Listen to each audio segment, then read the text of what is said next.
jantung deg-degan, berdebar-debar. Bisa juga tangan ditaruh di dada, terus satunya lagi tangan ditaruh di perut. Aku tuh sehat, aku kuat gitu. Ini nggak bakal berlangsung selamanya, jadi besok aku bakal baik-baik lagi. Hai semuanya, welcome back to my YouTube channel. Ketemu lagi dengan aku Siska, Pika Pare, APAPU itu. Di video kali ini aku mau bahas tentang panic attack dan anxiety yang udah pernah aku bahas sebenarnya di video aku yang pertama. Jadi di video aku yang pertama itu aku bahas tentang asam lambungnya juga. Jadi nggak cuman sensasi panik dan juga anxiety-nya, tapi juga gejala-gejala fisik yang aku alami gitu. Nah di situ ternyata banyak komen-komen yang bikin aku jadi terharu juga. Maksudnya aku seneng video aku bisa membantu, sedikit membantu, dan bikin teman-teman semua yang mengalami hal sama itu jadi semangat untuk bisa sembuh, bisa membaik lagi. Sebenarnya sebelum setahun lalu yang aku langsung kayak dihantam gitu sama si asam lambung dan juga paniknya, itu aku udah sering ngalamin ketika aku di luar rumah, aku lagi nonton bioskop, dan pernah juga aku lagi nengok temen aku yang sakit. Nah di situ tiba-tiba aku tuh kena serangan panik guys. Jadi serangan paniknya itu tahu-tahu aku gelisah banget dan deg-degan, jantung aku berdebar, terus pikiran aku tuh takut banget mati. Terus aku rasanya mau pingsan juga, mau pingsan tapi nggak pingsan, dan nafas aku jadi kayak sesek, dada aku tuh sesek kayak ketekan gitu. Aku nggak ngerti harus gimana. Aku sempat punya pikiran, apa aku manggil dokter aja yang di situ gitu. Aku mau bilang tolongin aku ini kayaknya jantung atau apa, pokoknya aku mau mati nih kayaknya. Aku pengen banget minta tolong di saat itu guys sama dokter yang ada di situ. Tapi aku tahan-tahan dan gak ngerti aku tuh sebenarnya kenapa. Tapi setelah 10 menit ternyata perasaan cemas, ketakutan akan kematian itu tadi itu hilang, reda, udah gitu aja, dan aku balik normal lagi. Tapi yang aku drop, jadi gejalanya itu kayak berkembang menjadi GERD. Jadi ada sensasi fisiknya juga yang aku alamin itu dari Februari. Terjadi pertama kali itu Februari tahun lalu. Jadi aku di rumah, bukan di luar. Jadi aku di rumah malam hari. Itu tiba-tiba aku kena serangan panik lagi, dan bersamaan dengan gejala fisik dari GERD-nya tadi guys. Seperti yang aku ceritain di video aku yang pertama, jadi aku udah konsultasi dengan beberapa dokter spesialis penyakit dalam dan didiagnosis GERD itu tadi. Tapi aku juga disaranin ke psikiater karena aku bilang kalau tiap kumat pasti sama panik. Jadi sama panik, sama ketakutan yang bener-bener mengerikan tadi ada di pikiran aku kayak gitu, takut mati. Nah dibarengi dengan gejala fisiknya tadi apa? Aku biasanya mual banget, terus perut aku tuh perih. Kalau nggak mual perut perih, tapi seringnya sih mual banget, kayak mau keluar gitu tapi nggak bisa keluar. Aku nggak keluarin juga, jadi kayak mual banget sampai nggak bisa tidur gitu. Tapi memang yang paling nyiksa tuh adalah paniknya guys. Dulu pernah awal-awal aku ngalamin itu beneran nggak bisa tidur sampai pagi, dan aku kayak perang sama pikiran jelek aku sendiri. Itu sangat-sangat nyiksa banget. Memang udah naik sampai ke atas, jadi udah naik ke tenggorokan asam lambungnya, karena yaitu stres nggak hilang-hilang, paniknya nggak hilang-hilang, jadi itu makin naik aja terus mengiritasi tenggorokan biasanya. Jadi tenggorokan sakit, tenggorokan kering atau ganjel gitu. Nah dulu awal-awal memang aku minum obat, jadi aku konsultasi dengan dokter spesialis penyakit dalam, dan obatnya itu ada macam-macam. Yang biasa aku konsumsi dulu adalah sukralfat ya, sukralfat Inpepsa itu. Terus ada lansoprazol dan prasol lainnya. Pokoknya ini obat-obat yang kalian harus konsul karena biar obatnya itu tepat sasaran. Ada yang bisa untuk ngurangin gas, ada yang untuk ngelapisin lambungnya, seperti itu. Dan kalau ditanya apakah aku sekarang udah bener-bener hilang, nggak pernah kambuh itu si paniknya, perasaan takut mati yang kecemasan luar biasa tadi, aku bisa bilang itu intensitasnya udah sangat jauh berkurang daripada dulu. Dulu itu kayak seminggu sekali pasti dateng, dan itu nyiksa banget karena besoknya aku pasti nggak doyan makan, nggak nafsu makan, pokoknya badan aku lemes banget karena kan nggak bisa tidur ya sampai pagi, jadi memang tambah drop. Nah tapi kalau sekarang itu misal aku banyak pikiran, lagi stres kerjaan atau ada masalah, itu si paniknya emang kadang masih kayak ngintip-ngintip gitu, menggoda ya. Si paniknya itu masih suka menggoda. Tapi sekarang aku udah jauh lebih prepare. Maksudnya aku ngerti harus gimana kalau misalnya si panik itu datang. Jadi nggak sampai aku nggak bisa tidur semalaman lagi. Jadi untuk pencegahannya dulu, yang pertama adalah jangan telat makan. Karena ini adalah proses yang panjang buat aku juga, karena aku tuh ngalamin kan udah setahunan yang lalu, dan dari situ aku belajar banyak mengubah pola hidup aku. Jadi semuanya tuh butuh proses, tapi asal kita ada kemauan, asal kita ada semangat, asal kita tetap berpikir positif, maka kita akan lebih cepat membaik guys. Jadi cara yang pertama adalah jangan telat makan. Hal yang harus banget dihindarin sama kita yang ada GERD dan juga apalagi ada panic attack-nya tadi guys. Jadi kalau mau sembuh jangan bandel lagi, termasuk soal pola makan. Makan sering tapi sedikit itu udah berkali-kali ya aku bilang di video aku yang pertama juga. Bukan kalian telat makan terus tiba-tiba kalian makan banyak banget karena kelaparan. Jamin habis kalian makan banyak tadi itu sensasi fisiknya bakalan keluar kayak mual, perut sakit, kembung, begah dan lain-lainnya. Terus si panik itu bakalan menyerang. Jadi aku makan tuh tiap 3 jam sekali. Makannya apa? Makan nasi ya. Jadi untuk penderita GERD itu malah nasi disarankan, karena nasi itu bikin kenyang guys. Jadi walaupun kita makan sedikit-sedikit aja itu udah bisa ngisi perut kita. Nah tapi selain jangan sampai kelaparan, juga jangan sampai kekenyangan. Jadi gampangnya jangan bikin perut kita itu kenyang sampai 100%, sisain 30%. Jadi kita biarin itu 70% kenyang aja. Makan 3 jam sekali, kalau bisa jamnya sama terus. Pokoknya dikit-dikit, tapi itu tiap 3 jam tuh diisi guys. Dan banyak juga yang DM ke aku takut karena semenjak menderita GERD ini atau GERD-nya suka kambuh, itu makanya berat badannya tuh jadi turun terus. Yes, nggak apa-apa, aku juga ngalamin itu, tapi aku nggak mau ngebawa stres. Maksudnya aku nggak mau tiap hari nimbang juga, karena apa, itu nggak ada manfaatnya buat kita. Itu bikin kita malah jadi tambah stres, terus kita malah jadi takut kok berat badan turun terus. Padahal itu wajar juga, karena apa, karena kita kan semenjak GERD itu pasti ngurangin makanan yang kayak berlemak, yang goreng-gorengan, terlalu goreng-gorengan terus gitu. Kita pasti kan udah nggak gitu lagi ya. Mungkin makanan yang lemaknya tinggi kita kurangin, makanya berat badan bisa juga jadi turun. Nah cara yang keduanya, sehabis makan jangan langsung tiduran, jangan langsung rebahan. Jadi biarkan lambung kita itu mencerna dengan sempurna dulu. Untuk kalian tipsnya habis makan malam, ya udah kalian di ruang makan dulu atau di ruang tamu, pokoknya nonton TV lah apa, duduk, jangan tiduran. Cara yang ketiga yang ini sangat bekerja di aku juga adalah membatasi apa yang kita dengar dan apa yang kita baca atau tonton guys. Jadi aku ini kan tipe orang yang overthinking. Kalau misalnya aku ngerasain gejala fisik apa nih, sensasi fisik apa, aku cari di Google. Jadi aku suka searching ya, ini gejala ini tuh sakit apa, terus nanti munculnya penyakit yang serem-serem, penyakit yang mematikan. Nah itu tambah lagi bikin aku makin panik, gejala fisiknya makin kerasa, makin gak sembuh-sembuh, makin stres. Udah itu jadi kayak lingkaran setan muter kayak gitu terus. Apalagi dulu kalau misalnya aku dapat berita ya ada yang meninggal atau artis meninggal karena sakit ini sakit itu, nah itu aku langsung kayak cari tahu, walaupun aku takut tapi aku suka cari tahu. Artis ini meninggalnya sakit apa, gejalanya tuh kayak apa, aku kayak ngorek-ngorek terus, aku bener-bener aku gali gitu loh guys. Nah itu pantang banget ya buat kita.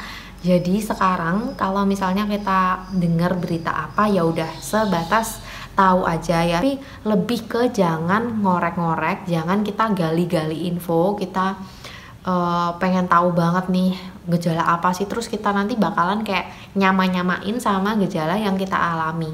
Padahal pernah aku bilang kan guys, GERD itu disebut penyakit dengan 1000 sensasi. Jadi sensasinya itu memang banyak banget. Nah waktu kita mau tidur itu kayak baru tayang, jadi semua yang kita rekam informasi-informasinya itu main di sini guys, tayang di sini di dalam otak kita. Jadi ada dua mode ya, badan kita itu simpatis dan juga parasimpatis. Simpatis itu adalah mode perang. Jadi tubuh kita ngasih sinyal ada ancaman nih. Ancaman tuh maksudnya ada kayak stres tadi, terus banyak pikiran. Nah, itu ancaman. Jadi tubuh kita itu mengeluarkan mode perang. Nah, mode perangnya apa? Jantung deg-degan, berdebar-debar, keringat dingin, terus sakit kepala, putih asam lambungnya naik, jadi bikin mual, begah, kayak gitu terus. Dan untuk mode parasimpatis tadi, tubuh kita artinya lagi rileks. Nah, gimana cara tubuh kita biar bisa rileks tadi? Yaitu jangan banyak-banyakin browsing, googling, ngorek-ngorek info tentang berita kematian, berita sakit parah, orang sakit parah kayak gitu. Cara yang selanjutnya adalah tidak memendam sendirian.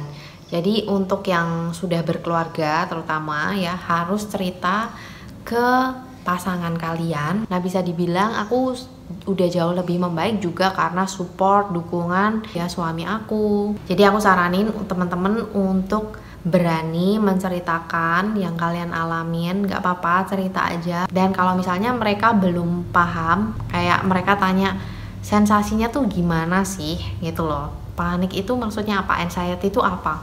Nah, kalau kalian bingung untuk ngejelasin, kalian mungkin bisa tunjukin video di YouTube ya tentang serangan panik ini. Kalian bisa tunjukin video-videonya Mas Erik Wibowo, karena aku banyak banget belajar dari channelnya Mas Erik Wibowo. Itu sangat membangun, sangat bagus, sangat lengkap. Nah, jadi teman-teman bisa tunjukin videonya Mas Erik Wibowo atau video aku juga nggak apa-apa, tunjukin kalau gejalanya tuh kayak gini. Walaupun aku ngatur pola makan, tapi kalau pikiran aku lagi nggak sehat, itu suka ya tetep aja datang lagi gitu loh paniknya. Nah, di saat panik itu datang, biasanya kalau malam ya, aku itu langsung bangunin suami aku ya. Aku udah, karena sebelumnya aku udah ceritain, aku tuh ngalamin gini.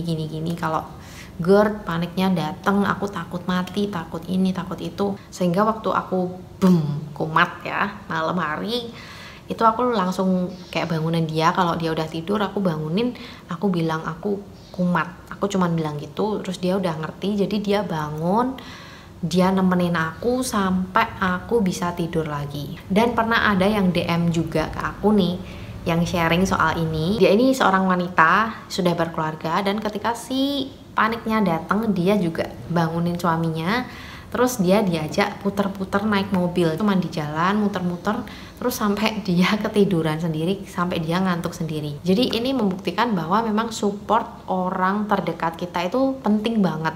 Nah, untuk tips yang selanjutnya adalah pernafasan perut atau pernapasan diafragma.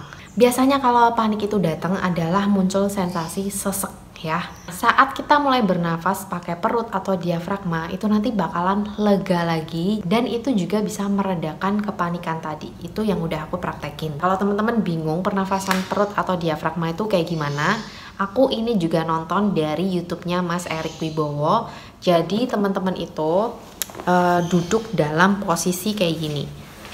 Kalau bingung ya pernafasan diafragma itu kayak gimana, nah kayak gini. Jadi kalian duduk, terus tangan ditaruh di paha kayak ini. Bisa lihat perut aku ya. Nah, jadi perutnya itu kayak kembang kempis. Otomatis guys, kalau kita dalam posisi duduk kayak gini, itu kita langsung kayak bernafas pakai perut. Bisa juga tangan ditaruh di dada, terus satunya lagi tangan ditaruh di perut. Saat kita bernafas pakai diafragma atau perut, ini tangan yang di dada gak gerak guys. Jadi bukan gini, bukan gitu. Jadi yang gerak itu adalah perutnya. Ambil nafasnya itu terserah berapa detik ya. Kalau nggak bisa panjang-panjang juga nggak apa-apa. Pokoknya coba aja dulu. Ambil nafas. Jadi perut menggembung ya saat kita ambil nafas. Terus saat kita hembusin nafas itu berusaha kita hembusin sepanjang-panjangnya.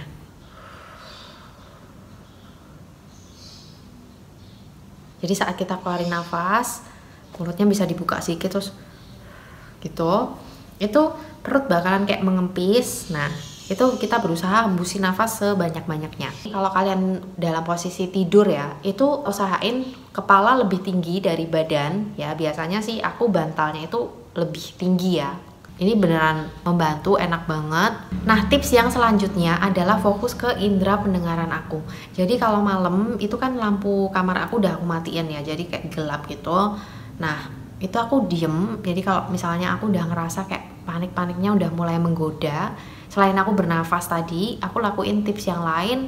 Itu gini, aku cari 3 suara yang aku dengar saat itu. Kayak misalnya pertama suara detik jam yang berdetak. Yang kedua suara AC di kamar aku itu masih ada bunyi-bunyian. Itu kayak aku berusaha fokusin telinga aku gitu dengar itu.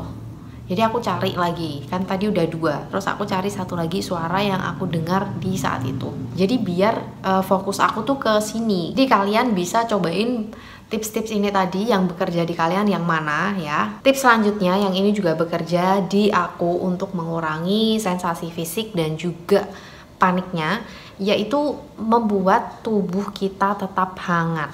Nah, karena biasanya saat itu datang si panik tadi, langsung badan kita dingin, keluar keringat dingin ya. Senjata minyak-minyakan aku ada 3.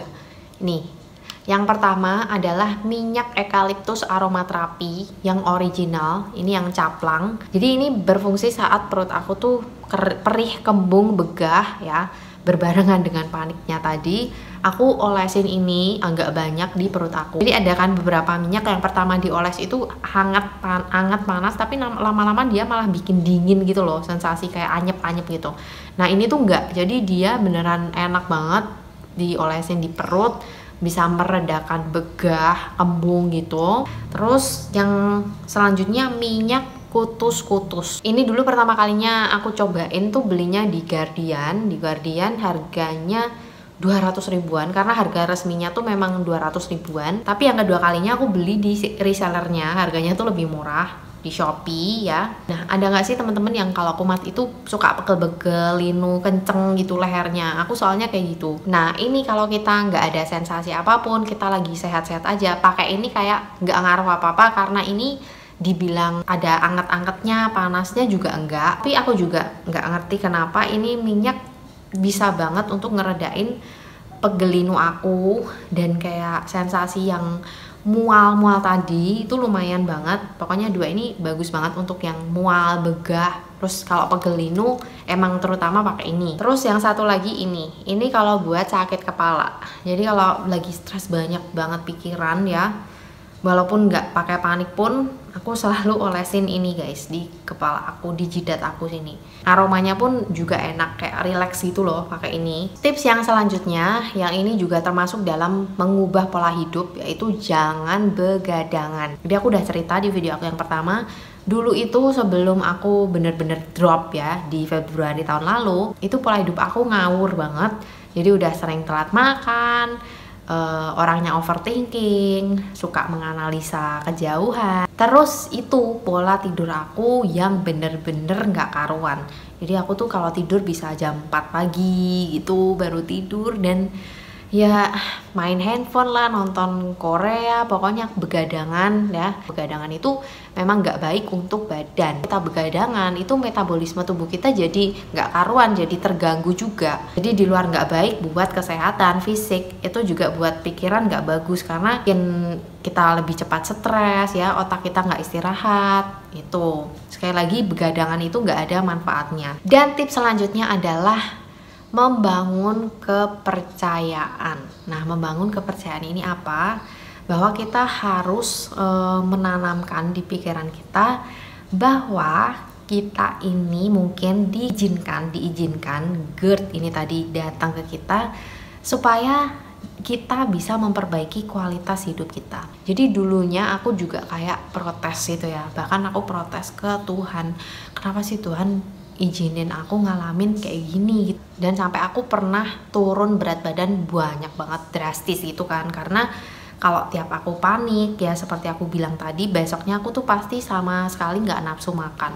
Nah kalau itu terus-terusan berulang, maka kan aku jadi nggak doyan makan terus gitu. Jadi otomatis berat badan aku langsung merosot jauh banget. Nah, di saat itu aku tambah stres karena tiap hari aku nimbang ya, makin-makin stres. Makanya untuk teman-teman jangan tiap hari nimbang. Udah, yang penting tuh sehat. Kalian nggak perlu peduliin berat badan. Nah, balik lagi ke tadi ya, aku kayak protes, kenapa sih aku dikasih kayak gini. Tapi makin kesini aku berusaha untuk ini, menerima semuanya, dan aku mencari hikmah gitu di balik semua ini yang terjadi. Tuhan itu izinin aku ngalamin yang namanya GERD supaya aku bisa bertobat dari pola hidup aku yang buruk sebelumnya gitu loh. Jadi semenjak aku GERD, hikmah yang bisa aku petik itu, aku bener-bener stop kebiasaan-kebiasaan buruk aku yang kayak begadangan tadi, yang itu memang nggak baik banget kan untuk badan. Terus juga berusaha untuk nggak overthinking, walaupun itu berat ya. Yang namanya ngatur pikiran itu memang paling susah, aku tahu banget, aku ngerasain banget. Tapi semuanya itu bisa dilatih gitu loh. Nah, Tuhan berarti pengen aku punya kualitas hidup yang lebih baik dan menghentikan kebiasaan-kebiasaan buruk aku, supaya kedepannya itu aku bisa lebih sehat lagi. Dan hikmah lainnya yang aku ambil, mungkin Tuhan pengen aku untuk bisa sharing ke teman-teman semuanya yang ngalamin sama. Jadi teman-teman yang ngalamin ini juga harus percaya bahwa teman-teman bisa melalui ini semua ya. Buktinya kalau aku dulu awal-awal kumat ya, setahunan yang lalu, itu aku udah mikir, wah kayaknya aku nggak bakal bisa produktif lagi, kayaknya aku nggak bakal bisa keluar rumah lagi. Pasti aku udah terkapar di tempat tidur dan aku nggak bisa ngapa-ngapain. Kalau ini nggak sembuh-sembuh gimana? Buktinya sekarang aku bisa jauh lebih sehat dan aku masih bisa jalan-jalan, aku sehat, aku kuat, aku segar. Pokoknya harus banget kita mengubah mindset kita. Jadi kalau itu serangan datang, aku merem, terus aku kayak ngasih tahu ke badan aku sendiri gini, aku tuh sehat, aku kuat gitu. Ini nggak bakal berlangsung selamanya. Jadi besok aku bakal baik-baik lagi. Jadi aku mengungkapkan kata-kata yang benar-benar itu iman gitu, percaya bahwa aku tuh bakal sehat lagi. Tetap atur pola hidup ya, dari pola makan, pola tidur, pola pikiran. Jadi semoga videonya membantu. Jangan lupa untuk like, comment, share, dan juga subscribe. Dan setelah subscribe, nyalain lonceng notifikasinya supaya nggak ketinggalan video-video aku yang lain. Teman-teman juga bisa follow Instagram aku @siskavalentina. Aku sering sharing juga ya di Instagram aku dan aku masukin di highlight. Oke teman-teman semuanya, terima kasih udah nonton dan sampai jumpa di video yang selanjutnya.